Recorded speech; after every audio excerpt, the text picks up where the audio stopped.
فيه تسجيل لبرنامج في قناة فرنسية عن الهجرة من إسبانيا العزيزة إلى المغرب، وعن الإخوان. الحمد لله. خص أولا وقبل كل شيء الإنسان إلا بغى ينتقد، وهذا مطلوب، خصكم تفهموا باللي هذا دور إيجابي بالنسبة للحكومة، لأن الحكومة ورئيس الحكومة راه بحال الكرة في التيران، يلاه كطيح كيضربها واحد، باقي ما طاحت كيضربها الآخر. إمتى غادي تفكر في الهجرة ولا نصب تفكر غير في هذاك الضربة من غتجيك؟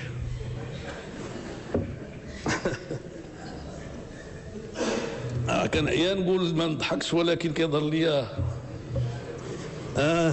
لا بد من واحد شويه، ما نقدرش نعبس طول الطون. ف هذا الدور هذا راه دور كبير وايجابي، ومن خلال هاد اللقاءات كنتبهوا لبعض الملفات في الحجم ديالها. حتى رئيس حكومه ما غينسى الهجره، وما غينسى المغاربه المقيمين بالخارج، وما غينسى المشكل ديال الغابات، وما غينسى كل شيء الاشكاليات اللي كاينه. ولكن ملي كتكون فرصه باش تطرح سؤال، كتكون فرصه اولا باش يتحضر الجواب اللي كيتحضر وكيتقرا وكيتعمل عليه ملاحظات الى اخره من قبل الجهات القطاعات المعنيه، وعود على مستوى رئاسه الحكومه. كتكون فرصه باش بصدق انا نفسي كنولي ندقق النظر في المعطيات والارقام والاشكاليات، وكنزيد نسول، وكذلك المواطنين كينتبهوا اللي كيظن باللي رئيس الحكومه تيعرف كل شيء مسبقا غلط. على كل حال انا ما كنعرفش كل شيء، يمكن الاخرين كانوا كيعرفوا ولا اللي غيجيو كيعرفوا، انا ما كنعرفش كل شيء. فانا بغيت نقول بانه هذا شيء يمكن ان يعتز به المغرب. المسألة الثالثة يتحدث عن المغرب وكأنه عاد قطر به السقف البارح، والهجرة والمغاربة المقيمين بالخارج والعملة وشي كلام في الحقيقة يعني بالفرنسية يقولوا ديغوطون، بالعربية ما عرفتش كيقولوا، بالدارجة كيقولوا كيعيف هذا الكلام. علاش؟ لأنه غير اللي شاف فينا دابا هاد الطيف تبارك الله من الألوان غادي يفهم بلي هذه بلد هجرة بالطبيعة. حنا تكونا من الهجرة. هذه بلد فيها ناس جاو من الشمال، ناس جاو من الشرق، ناس جاو من الجنوب، ناس كل واحد منين جا وتكونا وعشنا، وهي بلد كرام، أهلها معروفون بالكرام ويكرمون الضيف ولا يسألون عن دينه. قراو إلا بغيتيو الاستكشاف اللي عملوه راهب مسيحي قبل في 1880 أو 82 وجا وطاف المغرب كله وقدم نفسه على أنه يهودي، وكيفاش تلقي بالترحاب والتأمين من الشمال إلى الجنوب، حتى أنه كيوصف واحد المغربي في الجنوب ملي جاي يتفرق معاه كيبكي. هذو هما المغاربة. الهجرة بالنسبة إليهم المهاجر دائما مرحب به من النهار الأول، ماشي عاد اليوم، ماشي عاد قطر به السقف، سمحوا لي الإخوان، دائما مرحب به، ودائما كان كيلقى المكان ديالو. كان قصص تقشعر لها الجلود وتدع لها العيون في الناس اللي جاوا للمغرب، وآواهم المغاربة وساندوهم وأكرموهم وإلى آخره وإلى آخره. طبعا هذه الهجرة الحديثة خصوصا في المرحلة اللي قبل الخطاب الملكي، بالخصوص في حق الإخوان ديالنا الأفارقة اللي كانت الدولة تتعامل معهم بالقوانين اللي عندها، وكان المواطن سبتيك. راه نقول لكم الحقيقه، ما تعاملوش معهم المواطنين كاملين بداك التصرف الاصلي اللي كاين في المغرب. وكانوا كيلقاو من الاداره بعض المرات مشاكل، لان حتى الاداره ما عندهاش الخلفيه القانونيه، لان هاد الناس كانوا كيجيو وكيمشيو،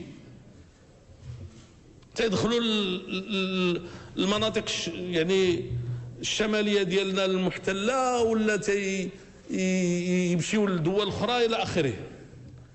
كان واحد لو مالاز، كان واحد عدم الارتياح في لا كونسيبسيون، في التصور ديال كيفاش غيتعاملوا المواطنين مع بحال هذا. انا كنتكلم معكم على اشياء انا عشتها، ماشي اشخاص اخرين.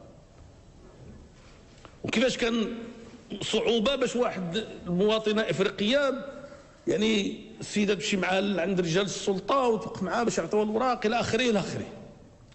لكن جلاله الملك ملي جمعنا في الدار البيضاء واطلق المبادره ديالو، بحال المغاربه رجعوا شعروا بريوسهم. يعني جلاله الملك عطى الانطلاقه القانونيه للاشياء اللي كانت كتعتمل فيهم. وسمحوا لي نقول لكم هذا الكلام، اليوم انا جلاله الملك تنحضر معاه بعض النوبات وتنشوف وتنسمع. جلاله الملك الحمد لله لا ينتمي لطرف، هو فوق الجميع، لا الاحزاب السياسيه، لا المؤسسات الدستوريه، لا الجهات المكونه للدوله. وهذا يسمح له وعنده ثقافه الانتباه للاشكاليات اللي تعيشها المغرب، الاشكاليه الامنيه الاخيره، اللي بمبادره منه جمع المعنيين بالامر باش انطلقت يعني واحد الحمله ديال يعني الوقوف يعني في وجه هذه الاشكاليه الامنيه. هذه القضيه ديال الهجره حتى هي، وعنده الثقافه ديال هذا الشيء، وعلى هذا الشيء هو امير المؤمنين. والثقافه ديالو ثقافه في الاصل ديالها ثقافه اسلاميه، والحمد لله على لطف الله.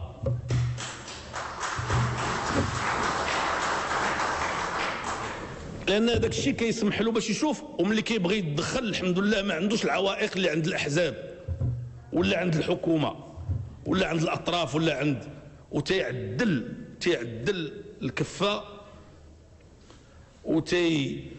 يوجه الدوله الامور اللي اما كتكون ما انتبهت لهاش بما فيه الكفايه. سمحوا لي راه جالس كنعاود لكم نتيجه تجربه مازال ما كملاش 2.5 سنين، واني مزيان ملي كتحسبوا لي الايام، معناه ان هذه الاقامه ديالي في هذا التويتر راه مهمه بالنسبه اليكم. مازال ما كملاتش 2.5 سنين، ملي تكملها نعلمكم ان شاء الله.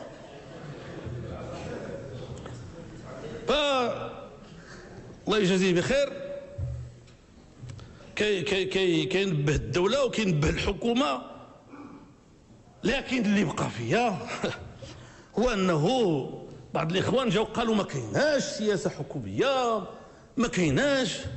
واش تكون واحد الحاجه بالمبادره ديال جلاله الملك ونخرطت فيها الحكومه وتغير الوضع ديال الوزاره اللي كانت مشرفه عليها من وزاره منتدبه لوزاره عاديه، وتعطات فيها وتفتحت فيها 83 مكتب في الولايات والعمالات؟ غنسولك السي حصاد، لولا التوجيهات الملكيه غتكون صارعتي بالاجراء ديال هذا الشيء كامل. كلنا تجندنا باللي جات التوجيهات ديال جلاله الملك، تنقولها بافتخار واعتزاز وما تنواخد عليك حتى حاجه السي حصاد، لان الاداره ما كتعاملش بنفس الطريقه ملي كتكون التوجيهات الملكيه وبلي ما كتكونش. سمحوا لي وتعرفوا الحقيقه هي هذه. كلنا تجندنا و83 مكتب والاعلام وواحد العدد فوق 500 ولا 600 تعطاو لهم لي كارت دو سيجور، والاخرين جايين 15,000 ديال الناس الى اخره الى اخره، وتجيو تقولوا ما كاين والو. ماشي معقول، هذا غير معقول. ولهذا انا يسمحوا لي الاخوان، السياسات العموميه جلاله الملك هو رئيس الدوله بالمنطق ديال الدستور، الا ما قدكمش اماره المؤمنين. وحنا كنتجاوبوا، وهذا الشيء اللي كله دارته الحكومه، توجيهات ديال جلاله الملك والعمل ديال الحكومه. وما تقطعونيش الله يخليكم بحال اللي ما قطعتكمش.